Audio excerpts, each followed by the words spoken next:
భారత ప్రభుత్వ కొత్త నియమాల కారణంగా వాట్సాప్ వెబ్ ఇప్పుడు ప్రతి 6 గంటలకు ఒకసారి యూజర్లను ఆటోమేటిక్గా లాగౌట్ చేయనుంది.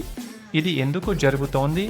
డిజిటల్ ఫ్రాడ్ పెరుగుతున్న నేపథ్యంలో కొత్తగా సిమ్ బైండింగ్ను తప్పనిసరి చేసింది.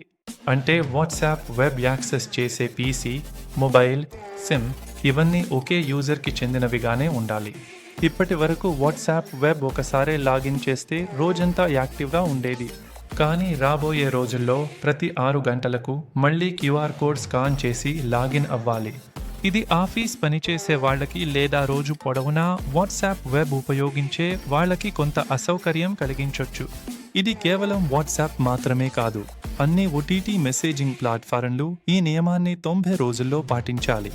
ఉద్దేశ్యం ఒక్కటే, సెన్ని వాడి జరిగే మోసాలను తగ్గించడం, ఒకరి నంబర్ను మరొకరు దుర్వినియోగం చేయకుండా ఆపడం.